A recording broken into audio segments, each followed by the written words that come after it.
All right. Well, good afternoon, everybody.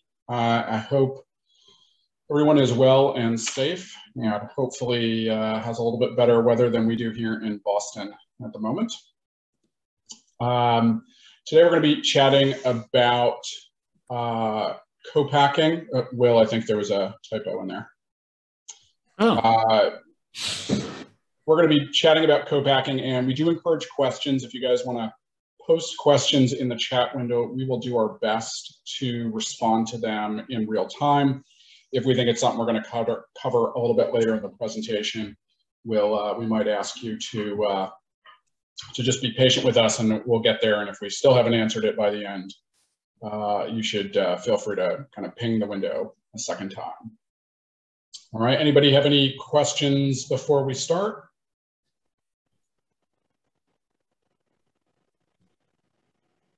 All right, so with that, I'm going to go ahead and share my screen and introduce myself. And Will, why don't you go ahead and introduce yourself as well, and while I'm doing that, and we'll go from there.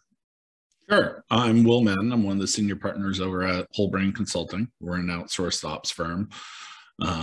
Easiest way to describe what we do is everything before the distributor. So QC, QA, food safety, supply chain, demand planning. Where we got started, co-man source selection negotiation. And I actually have a book on the subject area. It's called Separating the Con Man from the Co-Man. So if you need help falling asleep at night, anything like that, great book to read. Thanks, Will. All right. Just 2 seconds on myself and on Nutter. As many of you know, Nutter's a large law firm headquartered in Boston, and our food and beverage practice spans the country, much like Will's. It's a nationwide and even international practice.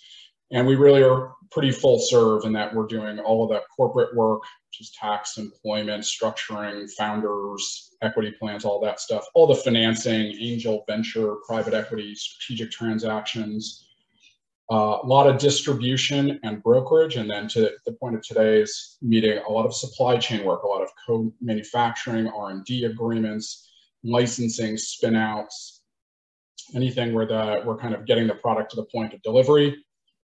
And then patent and trademark work, including, again, sometimes the inbound licensing of product technology, but also the inbound licensing these days of a lot of endorsement opportunities. So all of those name, image, likeness deals, celebrity endorsement deals, all of those kinds of things.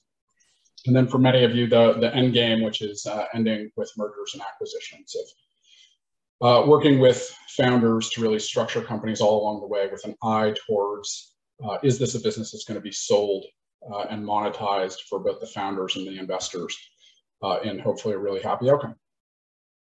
And just sampling of just some brands, kind of some of the earlier brands, some of the later stage stuff we work with, some of the very large brands that we work with, a bunch of the exits that have happened in the last little bit, and just some slides on lots of people on the team. So it's a pretty big team. It's about 25 people. My background is I'm a corporate and securities lawyer. I've also spent some time as an angel investor, both in technology and life sciences and in food and beverage. I've been part of a venture capital firm. So think about this really from the perspective of how are you setting up agreements and supply chain that's not only going to work for you operationally, but it's going to be something that when you go to due diligence with an investor, that they're going to go, yep, we understand what you've done, and we think that's a reasonable thing, or at least we understand the why of why you may have done a not so reasonable thing. And again, all the way through to an exit, have you positioned the company to be in a good place where it's not going to create a problem for you of getting to an exit. All right, so moving on. And let me actually start. I'm going to give a little bit of an infomercial for Will and for people like Will, which is oftentimes people start in a commercial kitchen or they're creating things at home, and they're really in the first time they're thinking about having a third party build their product for them. Will, can you just kind of go up a step and and help people understand why do they call you versus just making phone calls and reading, web pages and trying to find a co-packer? Why use a supply chain consultant, and what does that do for them? Well, us in particular, it's because we have a database of over 12,000 different co-packers. So we can find people who can do anything. The other thing is we're very aware of people's reputations out there, which you finding them off of Google wouldn't know that. So we have what's called our bad co-packer list, which is all the people who you'd rather go out of business than do business with. Also, as we follow on, we have extensive experience in how to craft a deal, how to approach a co-packer. To give you an idea, the average co-packer probably gets about 500 phone calls a year and launches maybe 20 projects. So getting through to them and having them agree to do it is extremely difficult. And then having multiple choices is even more difficult. And any co-packer you find off of Google generally isn't that great of a co-packer, because ones who are good don't need to advertise. They already have too much business. So, Will, I'm a brand and I'm looking for a cookie manufacturer, and I call someone who's probably a bread manufacturer and I say, can you do cookies? What do they say? No. All right. And what happens if I call a cookie manufacturer who does, 2% of their time is cookies? Do they tell me that that's 2%, or do they tell me that they're the best cookie manufacturer who ever lived? They always are the best at whatever they do, especially when you're talking to the sales guy, because sales guys can do anything. And then the ops group looks at it and goes, no, you'll invest months and months of time, get to line trials, and find out that they don't know what they're doing. That actually happened just 6 months ago with a guy who came to us, and he's like, I happened to meet him. He's like, I'm here for a line trial and it's going very poorly. And when I asked him, why is it going poorly? He's like, oh, well, their line isn't exactly designed for crackers. And I was like, well, tell me about their line. And I told him, like, there is literally nothing you can do. That oven will never make crackers. I'm like, the type of heat that's applied and the number of zones just won't lend itself to doing it. Co-packer had no clue, because, they sort of did crackers and were very new to the business. Client had no clue, because this was his first step out of manufacturing it himself. But I sat there in 15 minutes, over a Diet Coke, and could tell him why it wasn't going to work. Okay. So we put a list of things here on the screen. I hope you can all see it, of, what are questions that get asked of a co-packer in terms of capabilities, capacity, cash flow, R&D. What are the things that brands have more trouble seeing in advance? What are the things they don't know to ask about, Will? Capabilities and capacity, and then how capacity is decided. So you'll have people who say, oh, I have 20% available capacity. You're like, well, that's great. But they're counting on their lines running 24/7, which means that there is absolutely no room for hiccups in manufacturing. And anybody who's ever made anything in their entire life knows there's always a hiccup in manufacturing. So they don't even know how to ask the question. When it comes to R&D, they don't have upfront who is recipe ownership, what the true costs are. People will say, oh, it's $1,000 to investigate it. And then you get down the road and it's like, oh, it's $25,000 for a line trial. There's one co-packer out there that charges very reasonable in R&D. I want to say like $5,000 or $10,000, but his line trials are $125,000. So people don't think to ask those type of questions. The other thing they don't seem to look or research is the recall history. There's some plants out there that it's amazing they're still in business, and that the FDA hasn't shut them down. They've had 6, 7, 8 recalls for different reasons, had the FDA in for weeks at a time. They don't check and see if they actually have the certifications that you need. So you'll have people who are gluten-free. The co-man can do gluten-free. They're not certified. So when it comes time for you to put that on your package, they're like, oh, we're not GF certified. And you're like, I asked if you could do gluten-free. They're like, we can't. Well, will you get certified? No. So there's a lot of those things that, come up because you didn't understand how to ask the question. Yep. All right. So we'll circle back to some of these as we kind of tick through, but we wanted to start giving everyone structure. And weirdly, when you think about a co-packing arrangement, we always suggest that you start from kind of 5 or 6 big questions. And those questions determine the architecture of the deal, of really who's doing what and who's taking on obligations or who's getting rights, and set the tone for a lot of the other things that then happen in the rest of the deal. So we start off thinking about, does either side have exclusivity? And does either side have an obligation versus is this kind of spot purchasing? So a lot of the brands we work with, the first time they go to a co-man, they call the co-man, they do some R&D and some trial, and then there's no long form agreement. They show up with a PO. If the co-packer can do it on those terms, then it happens. And if the co-packer can't, they don't.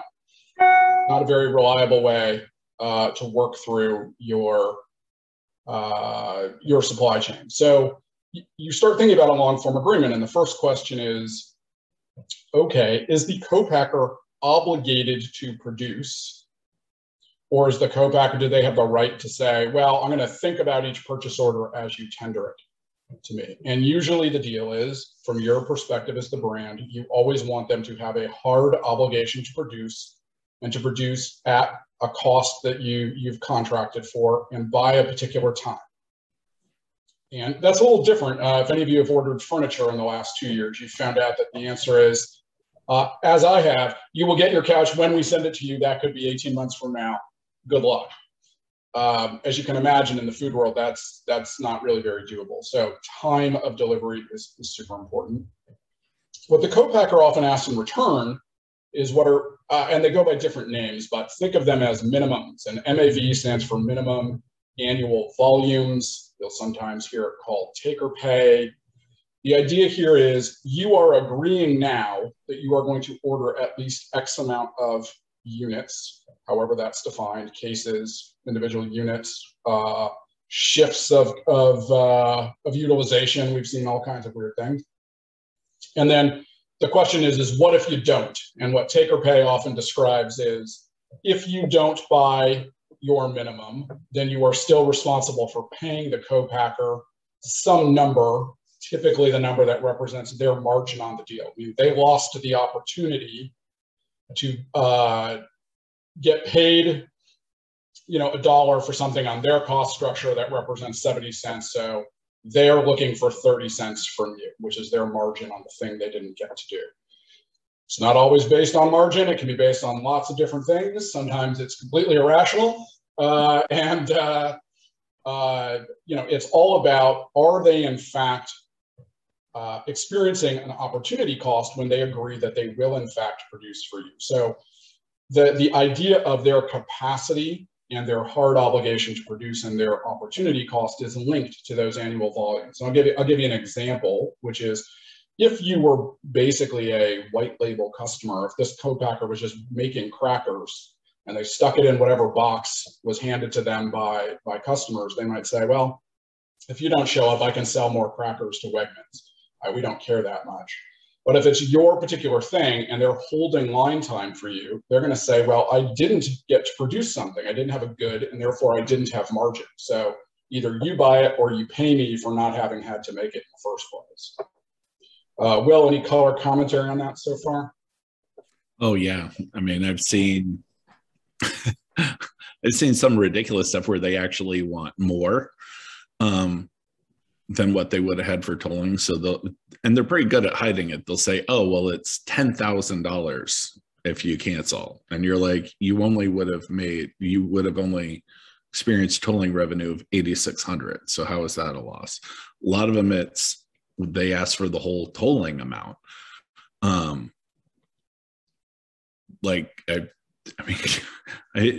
it is very common when you enter take or pays that those penalties are stiff and they're firm. So if you do enter a take or pay, you need to have somebody negotiate, somebody who's done it before, negotiate it for you, because you can get really, really, really hurt if you don't.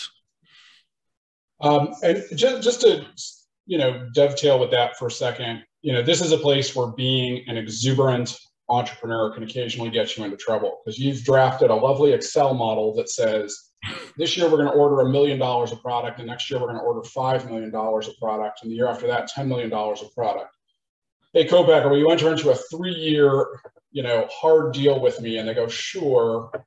And they ask you to include a take or pay equal to 50% of those objectives, right? So this year, right, that's $500,000, and next year that's $2.5 million, and 3 years from now that's $5 million. And P.S., you might not have ever sold anything to anybody yet, and you're signing up to these multi-million-dollar obligations where you don't necessarily have any real understanding of what your volumes will look like. You may or may not be iterating the product, right? We have lots of brands who 3 years later don't have half the SKUs they started with, right? What happens if you want to discontinue a SKU? What happens then? What happens if you want to discontinue the whole line? So you have 4 different product types that you're in, and this one's the dog, so you want to discontinue it. You're negotiating multiple years of take or pays out. The other issue with take or pays is if you get into this, you generally want to be an established brand that's at the point where they have multiple co-packers. Reason being is we've done this for some guys who have upwards of 5 or 6 co-packers for a particular product, regionally based products. One of them, what we would do is we would have take or pays with 4 of them. And so we know that we're going to hit the commitment to those 4. That 5th and 6th guy, it's good luck, God bless, and we pay a premium. Somebody here apparently asked a question about counter penalties. Yes, if you enter a take or pay, you need to have penalties for them for not delivering. I'll give you a free one. You also only commit to ordering, not to purchasing, because you can't control what they actually make. You can only control what you were willing to buy. And we'll get into a little bit of that as we go through it. The answer of is it as draconian? The answer to that is almost never yes, which is most of the time the painful penalties for things will fall disproportionately on you as the customer until you are a $10 million a year customer and you have a little bit more leverage with a co-packer. All right, so moving down, we said that does someone have a hard obligation to produce or not? And then we talked about exclusivity. Many co-packers will ask a brand that they want to be your only co-packer. And by the way, if they're your only co-packer, then the minimum annual volume conversation can often go away, because the answer is, well, I'm only buying from you unless you actually can't produce. So there's some carve-outs to exclusivity, but one of the questions in the first place is, what is it we're granting exclusivity over? Is it everything for the brand, or is it only specific products and product types? Highly recommended, by the way. We have lots of clients who have cookies and pasta. There's almost no chance the same co-packer is A+ for both. Geographic, oftentimes you can agree that you're only going to work with this co-packer west of the Rockies or east of the Rockies, which is usually the biggest geographic point, although occasionally people will pick the Mississippi. And certainly, why would you agree to exclusivity for ex-US, right? If you're going to go ship product to Asia, you may be far better off producing it in Asia at a second plant than you are producing it here. There's positives and negatives to that we can get into, but you don't really want to grant someone exclusivity here in the US if you plan to be a multi-country brand. Very bad idea. And does that have an impacting on financing and exit? Absolutely, because your buyer potentially is signing up to this same problem. So it will again depend on the term of the deal. Does this exclusivity go away on an exit? Is there an opportunity to renegotiate this? What about if the buyer is the party that wants to produce it? If you're selling a chip company to Frito-Lay, The answer is they want to bring that into their supply chain system. They don't necessarily want to use your smaller co-packer. So you got to be very thoughtful about this stuff. To the prior question, is it good for the goose, good for the gander? The answer is not really. It's very hard to get co-packers to agree that they won't service competing products. And it is typically only where you are bringing them substantial new intellectual property or concepts, and you're teaching it to them in order for them to produce this product, and you don't want them turning around and taking that knowledge, even if it's generalized knowledge, and servicing a competitor. And we'll talk a little bit more about the IP provisions in a minute, but if you go to an extruded bar company and say, we want to be your only extruded bar client, if they don't just laugh at you outright, what they're going to say is, cool, if you're willing to buy 100% of my volume on a 3-shift, 24/7 cycle for the whole year, so if you're willing to commit to $50 million up front, then sure, but otherwise, no. Because their answer is, I'm already working for 30 brands. Why am I going to commit to you exclusively? Any questions on that? I've actually seen that done, and it's and again, because we work in the land of often innovation products, this can happen. If you're the first person to figure out how to make cauliflower into pot pie or whatever, then you often can go to a co-packer and get them to agree that they're not going to do this thing for someone else because they don't know how to do it now.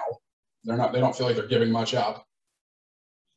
And there's probably a much more extensive R&D process involved. Well, so an example is when all the alternative meats started coming out, we handled God and everyone on that one. And most of them fell into meat plants because that's where all the tools to actually do the job were. And we had a lot of luck initially having those beef plants sign exclusives because they're like, hell, I hardly want to do this. I'm pretty sure I never want to do it for somebody else. And so we'd have relatively low volume guarantees on it. Then now it's an act of Congress to try and get one, and they all say no. So timing is really important. Jeremy's completely right. When you're one of the first ones to it, you have a shot. You need big commitments. Moving to term and termination, and this is one of the biggest things we always harp on, which is when you're thinking about the beginning of the relationship, you got to think about the end of the relationship. How long are you agreeing to be in this structure, this kind of set of commitments? And I'll give you a stupid example, but if the term of the co-pack deal was 1 week, it probably doesn't matter much what it said, right? After a week it's done, you can live with a lot for a week. There's still some things in there around quality and indemnity we're going to talk about that you would want to have, but it's only a week. And oftentimes, term is not just what you think it is because there are plenty of provisions that work together. And I'm going to give you the most obvious one because it's at the place where most deals go wrong, which is to remind everybody, and I'm sorry, we're skipping around a little bit. The fee charged by a co-packer goes by lots of names, but often there's the difference between the tolling, which is the service charge, right? That's the commitment of the humans on the machines to do the thing, versus the ingredient charges or the other kind of costs that are coming through that system, depending upon the deal. Putting aside the variability of ingredient charges, many co-packers will say, I'll agree to do this for $1 a unit or $5 a case, but I have the right to tell you that we're going to change the price every 6 months. And there's no cap on that. It's not looking with respect to some third-party index or CPI, consumer price index, or anything else. It's just we can come back and tell you a new price. Well, let's say you say, okay, but only if we mutually agree. You go, okay. So now what you've set up is a deal that every 6 months is you sitting across the table from a co-packer having a negotiation. And what's the outcome if you don't agree? If the outcome is that the contract stops, well, even if the term said 3 years, you now have a 6-month contract, right? Well, what if the contract says that if you don't agree on the price, it's the old price? Well, then now you're back in a 3-year deal. What if it says you don't have a right to complain? They are just allowed to give you a new price. You might have a 3-year deal that has completely unknown pricing in the hands of your contract partner, right? So the term is affected typically by what is the change in price mechanism and what happens if you can't get to agreement about that change in price. The gold standard contract from your perspective as a brand is a long-term deal where the co-packer must perform, but that gives you the right to pull the ripcord and get out of it on relatively short notice, anywhere from 30 to 180 days. Although it's pretty rare to see 30, but you occasionally see 60. I'd say the most frequent is kind of 90 to 180 days, where you can raise your hand and say, nope, this isn't working for me anymore. We're pulling the ripcord and we're out. Now, if the co-packer has that same right, that's a big problem, because we just went from a very reliable 3-year supply chain where we have predictability to every 6 months, again, somebody can raise their hand and pull the plug on my supply chain. That's very concerning unless you have a backup co-packer running at all times. From the moment they say, here's a notice, if they have a 6-month window to do that, it's going to take you easily that 6 months to find a new co-packer, do the line trials, spin it up, and have a seamless transition. So it's very scary to you if what you're hoping for is predictability, to have a co-packer have the right to raise their hand and just jump out of the deal. Similarly, you want to be very careful that you don't agree that you can't assign the deal, because some of your exit deals where you get bought by another brand or strategic are done as asset assignments, asset sale deals, and you want this contract to go to the buyer if you want it to. You don't want to pay termination fees. You don't want to pay any of this nonsense where the co-packer says somehow they've been harmed by the fact that you're in the hands of new ownership. If also you have the right to get out for convenience, then you have the right to renegotiate price every 6 months. If the deal isn't working for you, if it's too expensive, if you don't like the quality, every 6 months you can always raise your hand and say, I'm out. And so that helps to keep a co-packer honest, because they're subject to termination. If it's a 3-year deal, you have no convenience at, and you have to actually prove cause, that's a much higher standard to be held to. I mean, you can do it, but Will and I have been in co-packer litigations, and it is not fun, I assure you. No. Doing one right now. Oh, sorry, go ahead, Will. I'm actually doing one of those cases literally right now as an expert witness. James, you asked a question. I'm not sure what does CP stand for on that? Is that a co-packing project?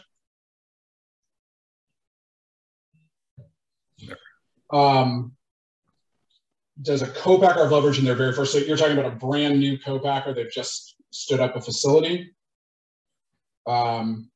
If they just stood up a facility, they don't have a lot of leverage, with a couple of small exceptions. If they're one of the Tetra facilities, they've got leverage. If they're one of the aseptic facilities, they have leverage, because there's so much over demand relative to supply that it doesn't matter that it's their first time. They will have a line out the door. Oh, it's sold before it's installed. Yeah, and most of those will be the equivalent of project finance. They will have pre-sold their capacity in some cases for a year or more before that thing opens the doors. Yeah, they're also very sophisticated when they're opening up those type of plants, because they're so capital intensive. I mean, it's $20 million for a Tetra line, that they're people who know what they're doing too. Yeah, if you're asking about a mom and pop who open up a local, we'll do your baked goods, do they have a lot of leverage? No. And the scary thing of working with a first-time co-packer is they not only have no idea what they're doing as a service provider, but they have no idea what they're doing as a contractor, meaning the act of contracting. And so you will occasionally get asked things that are so out of market that it's really frustrating. And again, that's one of the things that bringing someone like Will to the table is really helpful. You can say, look, this guy has done 3,000 of these. You're telling me that, you want to do this thing that's out of market. We're telling you this is an unreasonable ask.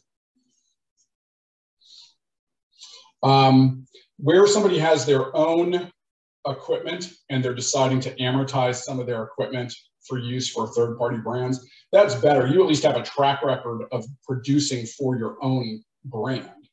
That's different than someone who just opened their doors as a service provider. But it is different to be a service provider than it is to service your brand, because your timing obligations are very different.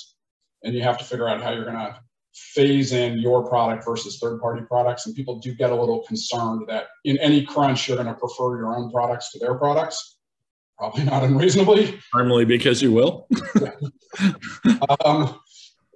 So, you know, the best way to do this is to think about your contract structure as a new co-packer, run it by people like Will or the other supply chain consultants out there and ask, you know, is this market, is this going to be perceived as professional, and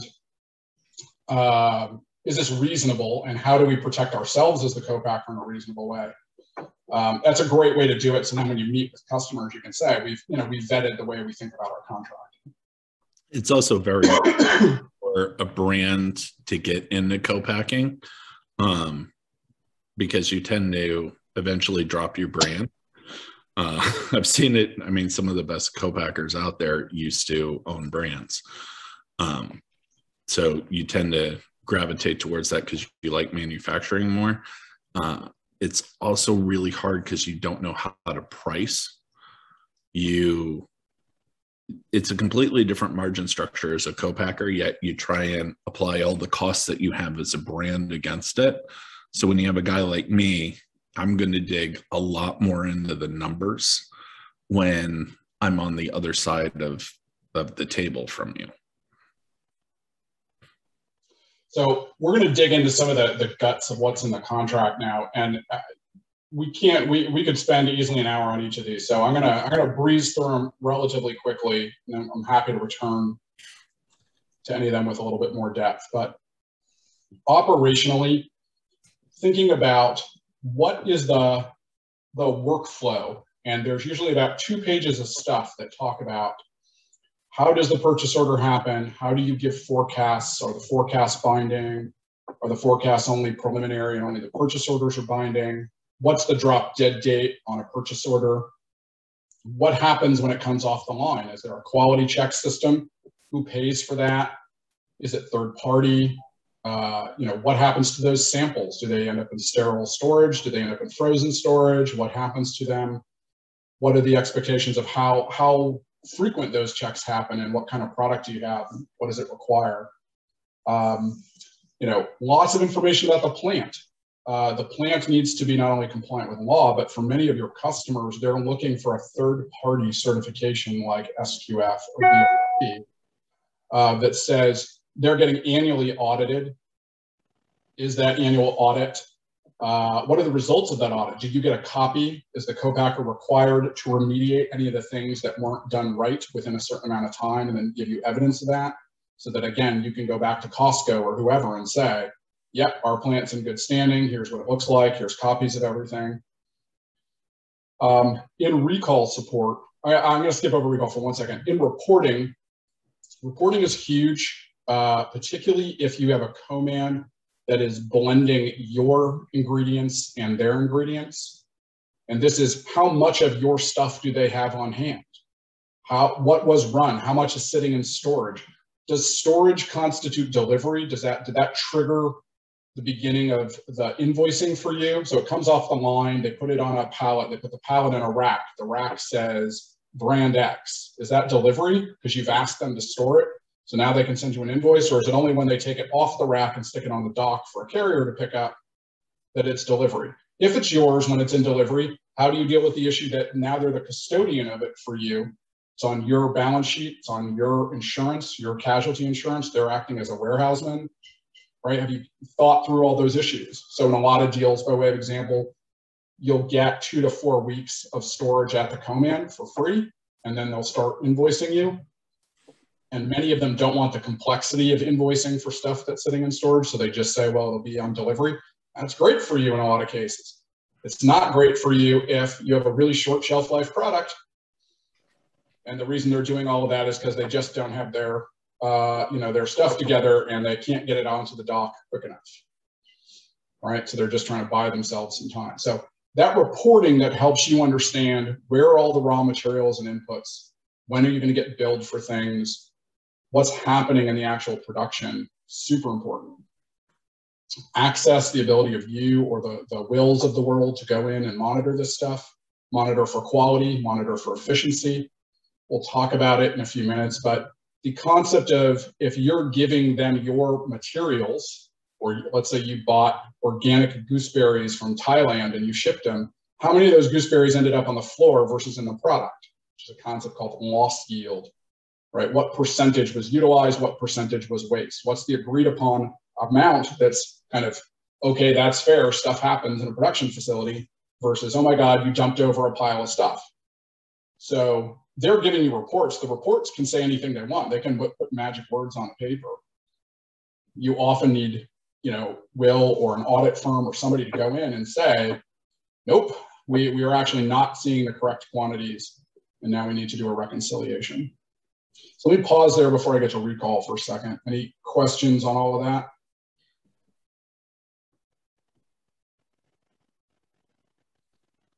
All right, so on recall, the world works a couple different ways, and I'm actually gonna, might scroll down here for a second.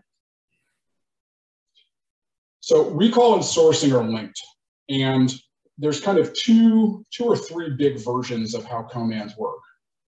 One is you send them everything, and their job is to stick it in a package.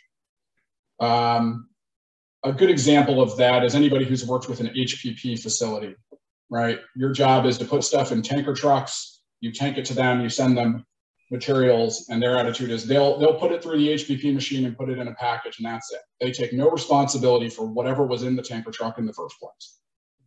If they even do that, a lot of HPP facilities have it completely packaged and everything before you send it to them, and they just run it through the machine. And so in a case where you're providing the ingredients, you want to know that they're using their ingredients responsibly. But the downside of that is often the co-man will say, I am willing to inspect things that can be reasonably inspected. And if it's obvious that there's mold on the strawberries, so be it. But if the strawberries have worms on the inside, that's a thing I can't know just by inspecting it. And so if the end product is screwed up, that's a your problem. That's different if in version 2, where the co-packer is sourcing everything. Maybe they're doing vendor selection, maybe they're not, maybe they're going to your preferred vendors, but they're contracting for it, and all the raw materials show up in the account of the co-packer. The co-packer assembles the thing, with the one exception often being the packaging. Sometimes you're sending them your own packaging directly. And therefore, anything that goes wrong, you can reasonably say, hey, co-packer, that's a your problem. There was mold, there was fungus, there was air in the thing that shouldn't have been air, it was burnt, it shouldn't have been burnt, whatever it was, this is your problem. So I refer to that sometimes as a full quality wrapper. The upshot of having a co-packer source everything is you can get them to agree a full quality wrapper. When you get that, not only does it mean that when they deliver it, they are representing to you that this thing is in compliance with the spec, but those recall provisions will often say, to the extent that that was not true, the co-packer is responsible for the costs of recall. And to remind all of you, and this is a thing that some of you don't know yet and are about to have a horrifying realization, the breach of contract for failing to deliver you a good in spec does not cover all the costs of a recall. So if you spend $250,000 and they hand you garbage and you sue them for breach of contract, what you get back is $250,000. If that product has already gotten onto a truck to UNFI and from UNFI to, a bunch of retailers, and you have to recall it, you have costs of dealing with the FDA, you have a call center to set up, you have to get back all the product, you have to destroy the product, you have to set up like an audit system, you have to go do inspections for how it all happened, you have to hire consultants, you have to issue reports, say hi to Will. You get to do all of this stuff. Not $1 of that is covered under the, please give me my $250,000 back. And PS, even worse, here's the second thing you don't know, none of your insurance covers that unless you actually get a recall policy. So the normal policy that you buy for liability only protects you from injuries to persons based on those products. And if nobody got sick, nobody died, hopefully. Anybody who did get sick, if they make a claim, that's covered. But all of that other recall stuff, none of it is covered. So only a recall policy will help pay you. So when you are contracting with a co-man, you're often saying, I want contractual protection. I want to be named on your insurance. Only then will we go to my own insurance. And only after that, sitting in fourth place is me, the brand, right? Co-man first, co-man insurance second, brand insurance third, brand fourth. But wherever you are sourcing the ingredients, the very first thing they say is, man, it was the ingredients. They say that having done no investigation of anything, they will always say it was the ingredients. 100%, every single time. And they will force you to try and find out, where did the bad thing happen? For those of you who have products that have no kill step, where the kill step that, pathogen contamination is really the key issue, where you have no kill step products, you're making, things where the customer, frozen goods where the customer is going to cook it at home. If it's been contaminated, it's really hard to say, where did the contamination occur, right? Unless you're aseptic. Did it happen at the ingredient stage? Did it happen when it was being produced? Did it happen while it was sitting on a truck or in a warehouse or in a retailer? Hard to know. Hard to know. If they have the wrapper, the answer is you don't care. As long as you can show that it happened before it left the plant, it doesn't matter whether it was an ingredient problem or a co-packer caused problem. Yeah, it becomes a not my problem, at least from the economic side. So there's a third version of this, which is you don't see it as often, but this is where the co-packer will be your contracting party, but you are spending the dollars, meaning they act as your agent. So they go find rice vendor X. They buy $50,000 worth of rice. The rice shows up on your balance sheet as an ingredient. They still then have to use it responsibly so that you're not wasting your $50,000. But that may allow you to get it within the quality wrapper. Now, if they chose a bad rice vendor or the rice was bad, it's the co-packer problem. Versus if you bought the rice and you sent them the rice, they'll say, that was a rice problem, not an our problem. So everybody, any questions on all this? I'm gonna go back for a second. Let me just to remind you, right? That's so talking about recall support and backstopping. In the IP, I'm not going to spend too much time talking about this, but there's really only one big trap here most of the time. So for most brands, you show up at a co-packer, you're giving them the spec, they'll agree that your IP is yours and their IP is theirs, but nobody wants to spend time talking about what the hell that just meant. And that can be problematic, right? They have general knowledge of a field. They know how to make cookies. You showed up with your cookie recipe. So what you're trying to delineate is our formulation, this recipe, our mechanism is ours. All of your general knowledge about cookie making is yours. Okay, that's not that hard. What happens if halfway through the relationship, they say, if you added more butter to this thing, it would be better. And you say, oh, great idea. And so you change the spec. Well, who owns that IP now? So the trap is jointly developed product information, and that happens at two stages. One is post-engagement, where they've made improvements or suggestions. How does that get dealt with? And the second and the big one is R&D services, the landmine. So Will was talking earlier on about selecting a co-packer, and one of the biggest places things go wrong is brands call a co-packer and say, hey, can you work on this thing? And they say, sure.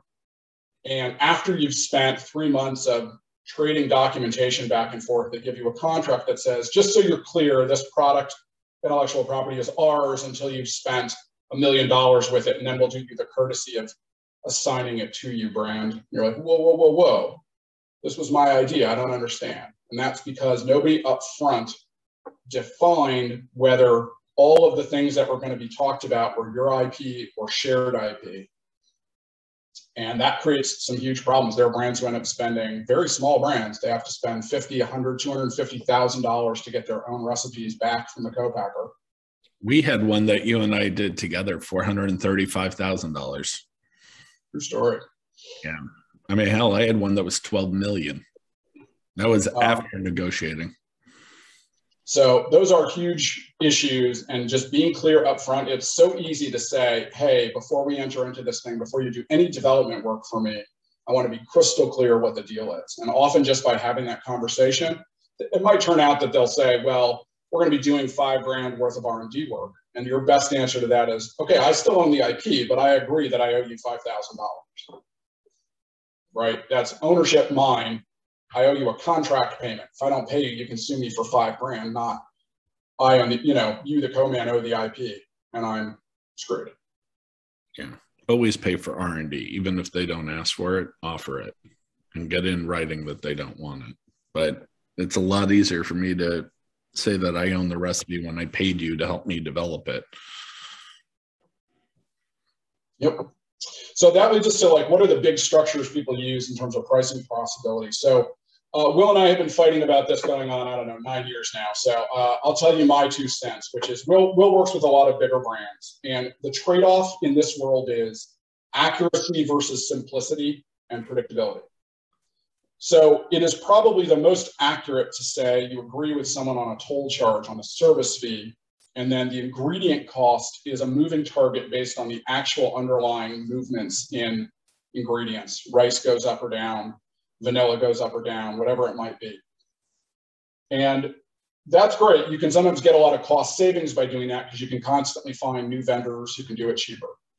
The downside for any brand under about $10 million in revenue is that all has a massive cost in time and attention and compliance. The only way you know that the rice is costing you this much a unit is by getting lots of reports and comparing that to actuals and spending lots of human time. And if you can get a co-man to say, I'm gonna do this all in at $10 a case for 3 years with no adjustments, and you can rely on that, that's phenomenal, because now you know what your cost of goods sold is. You might have to worry about shipping and fuel cost issues, but you know what it is at the dock. And if prices go up or down, not your problem. Maybe you could have saved some money, who cares? Because you can't afford the $200,000 of human time to go save $20,000 worth of ingredient cost. It's just not worth it. As you get bigger, that inverts, right? If you're a $100 million brand, saving 2% on a thing means a lot.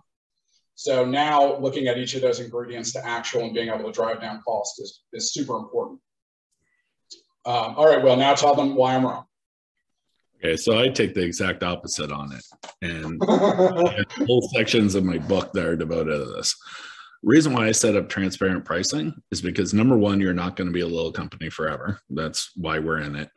But more importantly, your co-man doesn't take margin along with ingredient cost increase. You actually know your costs. You're able to compare it among multiple different co-packers, i.e. guy A is $1, guy B is $1.10.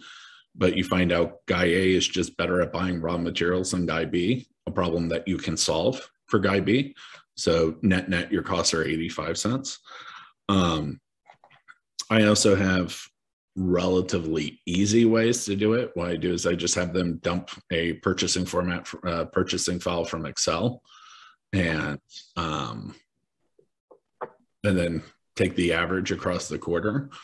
So it's not as detailed as you're going to be if you're Kellogg's or Kraft, but it's not as time consuming as theirs either.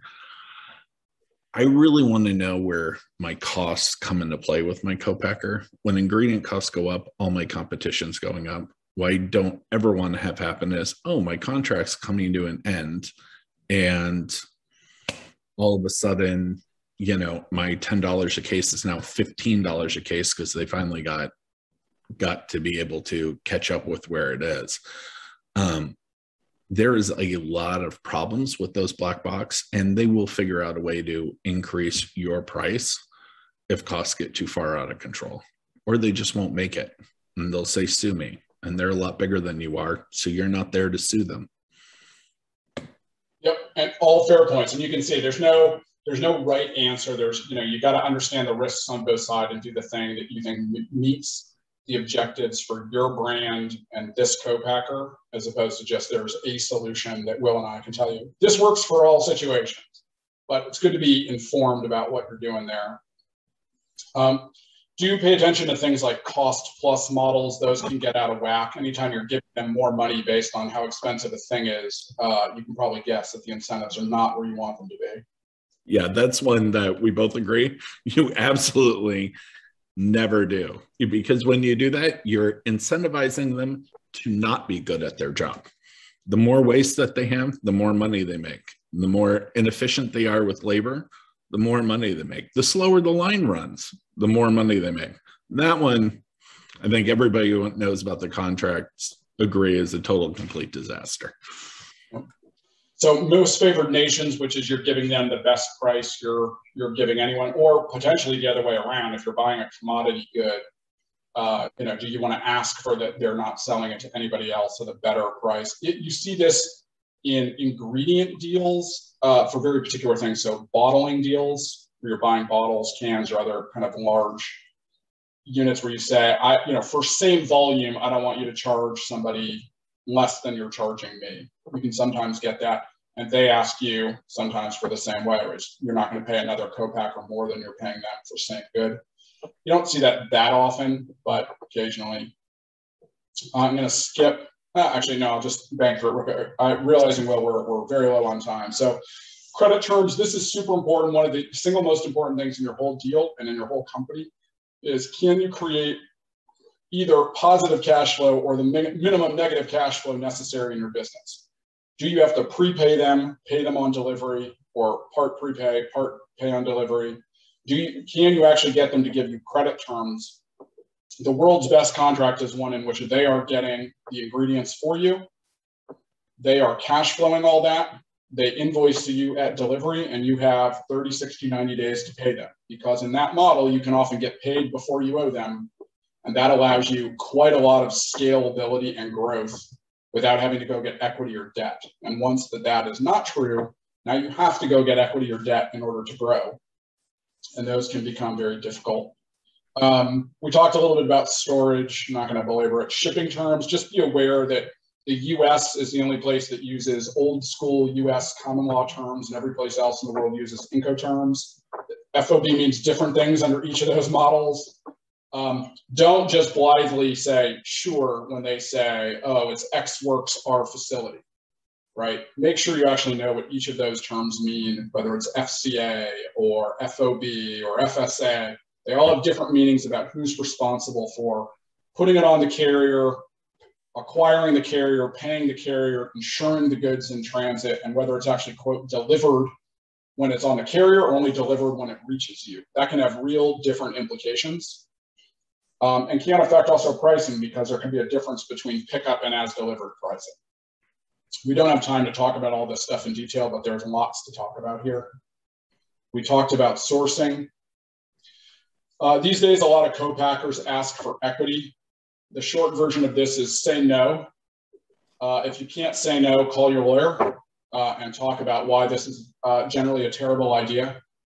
But once in a great while, it can lead to good things. But most of the time, it is more cause for agony and headache than it is for getting you someone who you think is now motivated to do good by you because they own equity.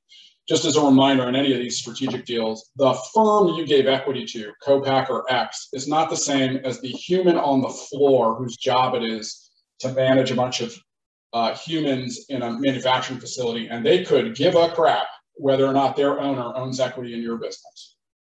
They don't care at all. So unless that owner is going to say to them, treat these folks special because we have an interest in them, which is highly unlikely, that I'm using equity in order to incentivize behavior almost never works the way you think it's going to. Well, and not only that, but then they have look into your P&L, know how much money you're making or not making. It'll affect your credit terms. It'll affect their pricing. It's real hard to move because, they're on your cap table. So it's real hard to move from them. Other co-packers won't want to give you quotes if they know about it.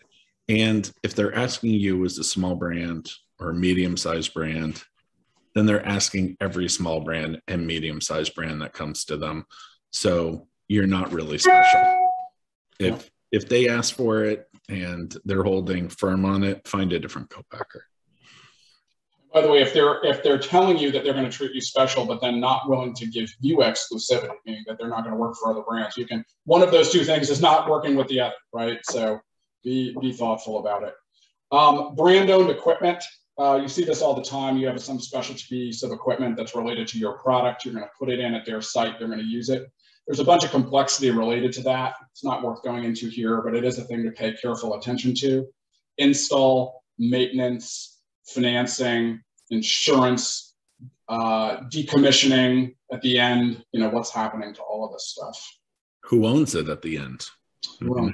I just saw a contract today where the client puts in the equipment, and regardless of why the contract's canceled, the co-packer owns it. So lead times and refusals to produce, again, the co-man should not say the agreement should not say things like, you're going to give them a PO, and then once the PO is accepted, they have 14 days. No. The answer is if you give them a PO, they're required within 14 or 30 days or whatever it is to produce. They don't get like a second bite at the apple to choose whether to produce or not produce. Once they stop producing, you are in big trouble, and it hurts you way more than it hurts them. So having a crystal clear obligation and having some good enforcement mechanisms, which include price penalties based on late delivery, specific performance. Will and I did have to run into court and get a injunction to force a co-packer to actually produce goods. This stuff is important. And then again, back to price changes. How does that work? What's the cycle on which price changing is happening? Is it on the ingredient or the toll? Is it a bid-ask process? Is it an indexed process? What's happening on these things? We talked a little bit about specifications and how you do sampling and proving. Is there a gold standard? Is there testing that is what's called sensory testing, meaning someone is sniffing, looking, tasting the product, which is different than, there's 2 cups of chocolate chips in it. That's, one is objective, one is subjective. You can absolutely have, as everyone who's ever baked a cookie or a cake knows, you can have the right ingredients in a thing and still come out with very bad product. And so you got to make sure you understand what that process is and who's responsible for what, and how do you, how do you figure out what's covered and who's responsible for these things is super important. The co-man should have multiple kinds of insurance. General insurance, recall insurance, workplace safety insurance, anything where you want to make sure, particularly if you ever have your equipment in their facility, that they've got insurance for personnel or whatever. Inevitably, somebody will be cut on something. It's just the way it goes. So just to end process, right? Selection, scoping, exchanging data, making sure they can do it, doing a visit, making sure that you understand pricing, doing a first run. And only then are you getting to actually having a reliable partner. And to be honest, this should really be a loop because you're never done selecting the co-packer. The co-packer is only as good as their last delivery. And you should always be evaluating their performance, thinking about a backup supplier, ideally having a backup or a secondary supplier. I will also tell you, for any of you who are thinking about your margin, nothing does a company better than having a second supplier on the opposite side of the Rockies from their first one. Because the most expensive thing you do, particularly for you poor folk in beverage, is shipping stuff up and down the Rocky Mountains. So the more you can avoid that, the better your margin turns out to be, particularly at today's fuel costs. So this was a lot. I know someone indicated this is a lot of information. We have lots more to talk about, but we wanted to just give you all a sense of the complexity of this stuff and some of the issues you face. And I do want to make a last pitch as you're thinking about doing this by yourself, which is one of the reasons to use a supply chain consultant, aside from their expertise and their knowledge, which is substantial, is that they're repeat players where you may not be. And a co-man has to be more careful of Will and Will's blacklist than they do about aggravating you, the individual small brand, right? They don't want to get on Will's list of potentially foregoing tens of millions of dollars for bad behavior if your total purchasing from them is $1 million, right? They're much more at risk when he's in the relationship. So, you know, do think about working with a partner like that. And this is the kind of thing where good contracting at the front end is painful and expensive. It really is. It can get quite expensive, but it is worth its weight in gold to have a predictable and understandable set of agreements, rather than someone calls me 9 months later and says, we've got mold in the thing, we're completely unclear whose problem this is. And I say, where's your contract? And they go, all I've got is this PO. Please deliver 7 cases here, right? That's a hard place to be. And, you know, investors can get very, very aggravated in that situation. I mean, I do diligence for a few firms now, and first thing I look for is the agreement exclusive? If it is, then generally you become uninvestable, or there's a significant mark. Second thing is do you have contracts with your suppliers and co-packers? Because if you don't, before that deal closes of any kind of significant investment, you're going to have to, and you don't want to be a turtle on your back when you're negotiating this. So do it up front, do it now, so that you don't have a guy like me who's hired to get this done for you in 35 days, at which point I'm just taking it on a lot of stuff where I can't negotiate it. Yeah. All right, so we've reached the end of our hour. I'm willing to stick around a few if people have questions, but again, and we'll circulate the slides, but just to remind everyone, there's my email. Will, if you'd throw your email back in there as well, that would be great.